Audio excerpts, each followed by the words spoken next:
Councillor సుంకప్ప ఈరోజు ఒక press meet పెట్టి ఆ ప్రెస్ మీట్లో అనుచిత వ్యాఖ్యలు చేయడం జరిగింది.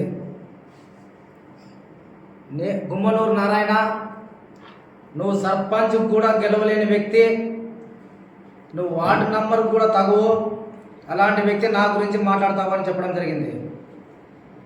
అదేవిధంగా ఇంకో మాట కూడా మాట్లాడినాడు, నువ్వు బయటకు రావాలంటే 5 జీపులు ఉండాలా, నేను మాత్రం నా పై మీద అంగి ఉంటే చాలా నేను తిరుగుతానని మాట్లాడతాడు.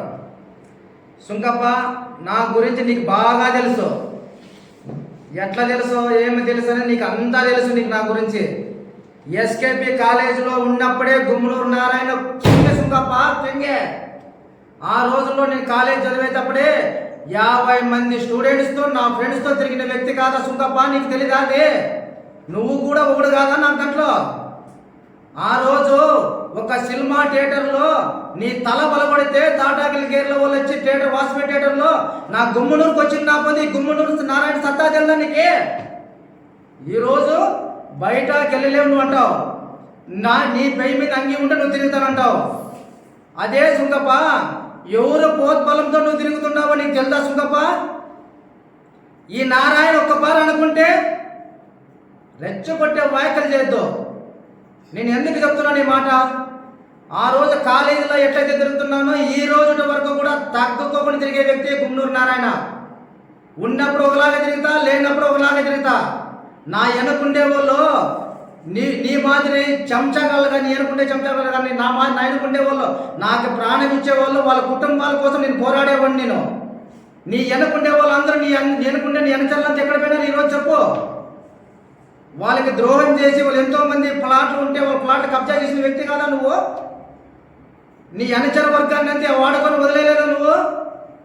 నా ఎన్నుకుండే నాకు సంబంధించిన నా ఫ్రెండ్స్ అంతా ఆ రోజు నుంచి ఈ రోజు వరకు ఎప్పుడు నన్ను నమ్ముకొని తిరిగినారు.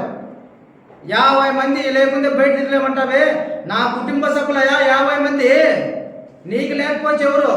నా కుటుంబ సభ్యులు, నా గుమ్మనూరులో ఉన్న నియోజకవర్గం, గుంటకల్ నియోజకవర్గంలో ఉన్న, ఆలూరు నియోజకవర్గంలో ఉన్న ప్రతి ఒక్కరు నా అన్నదమ్ములుగా నేను భావిస్తాను కాబట్టి ఈరోజు నా వెంట తిరుగుతారు. నువ్వు 50 మందినే చూసావు. గుత్తికిరా ఊపారి చూపిస్తారుడా. గుత్తికొస్తే గుమ్మనూరు నారాయణ ఒక్కడు పోతే టీ దాయకి 10 నిమిషాల్లో 100 మంది కలుస్తారు. ఆ 100 మంది ఏంటి కోసం వస్తారు?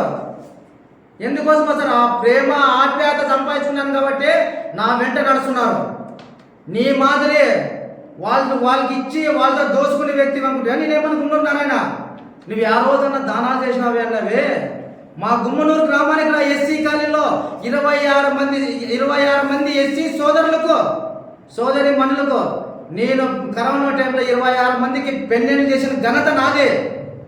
ఒక్కొక్కసారి తెలుసుకొని మాట్లాడు. మా గుమ్మనూరుకు వచ్చి నువ్వు చిప్పిగిరి మండలంలో అడుగు, చెప్తారు. అదే చిప్పిగిరిలో ఉన్న ఫాతిమా స్కూల్ గుర్తుందే సుంకప్పనికి? ఫాతిమా స్కూల్ నుంచి 16 మంది తల్లిదండ్రులు కోల్పోయిన పిల్లల్లో ప్రతి సంవత్సరం 50,000 ఇస్తూ వాళ్ళకి కావాల్సిన బట్టలు అయితేనేముంది, ఏమైతేనేముంది అన్ని సౌకర్యాలు చూసుకుంటున్నారు సుంకప్ప. నేను నారాయణ నీ మాదిరిగా సినీ ఫీల్డ్లో అవకాశం ఇప్పిస్తానని చెప్పి ఒక అమ్మాయిని మోసం చేసి ఆత్మహత్య చేసుకునే విధంగా చేసింది నువ్వు కాదా సుంకప్ప? అది పేరుతో కూడా నేను కొద్ది రోజులు నువ్వు నా మీద నువ్వు ఇంత ఇదిగా అంటున్నావే, నా ఇంటికి కనిపించలేవని ఆ పేరుతో సహా ఎప్పుడు సూసైడ్ చేసుకుంది, ఆ ఫోటోలతో సహా నువ్వు ఎవరికైతే అన్యాయం చేసినావో అన్ని కొద్ది రోజుల్లోనే నీవన్నీ ఒదిక్కు నుండి పీక్తాను. అప్పుడు పీక్తా, ఇప్పుడు కాదు నీ ఇంటికి పీకేదే. కొద్ది రోజులు ఓపిక పట్టు, అప్పుడు నీ ఎంటికలు ఎన్నెన్ని ఉండవో అన్ని పీకి చూపిస్తాను నీకు. నువ్వేమంటావు? ఇంకో మాట, నీ అన్న రాజీనామా చేసి నా మీద గెలమంటావు. బేవర్స్, ఈరోజు చెప్తున్నా నీకే. 2005లో నువ్వు చెప్తున్నావు ఇట్లా లెక్కలేసుకొని. నువ్వు పోటీ చేసినప్పుడు నీ ఇంటికి రాత్రికి గుమ్మనూరు నారాయణ నాకు సపోర్ట్ చేసాక రా అని చెప్పి కాలేజీలో ఉన్నప్పుడు అందరూ ఉన్నప్పుడు నీ ఇంటికి నన్ను పిల్లేదా నువ్వు? దానికి సాక్ష్యం మధు, నేను, సుధాకర్ కదా. ఆ రోజైతే గుమ్మనూరు నారాయణ అవసరం నీకు. ఈరోజు నా చరిత్ర చూసుకుంటావు. నా చరిత్ర చూసుకోపరే 2019 ఎలక్షన్లో 8 ఎంపీటీసీలో 1 జెడ్పీటీసీ 4 సర్పంచ్ని ఏకగ్రీవం చేసుకున్న ఘనత నాదే. నువ్వు అంటావు కదా సర్పంచ్ కూడా గెలేవనే. ఛాలెంజ్ ఏం చెప్తున్నా, నువ్వు నీ వార్డులో ఉన్న కౌన్సిలర్కి రాజీనామా చేయకొద్దు. ఒక అనామకుని పెట్టి గెలిపించుకోకుంటే నీ గుమ్మనూరు నారాయణ ఏమనేది నిరూపించుకుంటా. ఎందుకు ఈ మాట చెప్తున్నానంటే, నువ్వేంటో పెద్ద గుడికి మాత్రం చెప్తావు నాతోనా. నా అంగి ఉంటే సార్ నేను బయట ఒకటే తిరుగుతానన్నావు. తిరిగమ్మా తిరిగి చూపిస్తా. నువ్వైనా నేనైనా ఇద్దరులో ఎవరో ఉందామే తెలుసుకుందామే. దీనికి నేను వస్తా, నువ్వు రా, ఏ విషయానికైనా సిద్ధమే. ఎందుకు ఈ మాట చెప్తున్నా, నువ్వు ఊరికి ఏడో కూర్చొని మాట్లాడేది కాదు. నా నియోజకవర్గం కాదు ఇది, నా జిల్లా కాదు, నా మండలం కాదు, నీ గుంటకల్ నియోజకవర్గం ఇది. గుత్తి నుంచి మాట్లాడుతున్నా. ఈరోజు ఛాలెంజ్ చేసి మాట్లాడుతున్నా. 24 గంటలు నీ గుంటకల మీదే పోతున్నా నేను.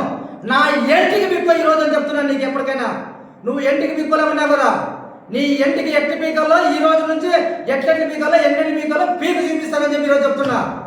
ఏమోది మాట్లాడినావు కబడ్దారు మాట్లాడింటే నోరు అదుపులో పెట్టుకొని మాట్లాడమని చెప్పిన.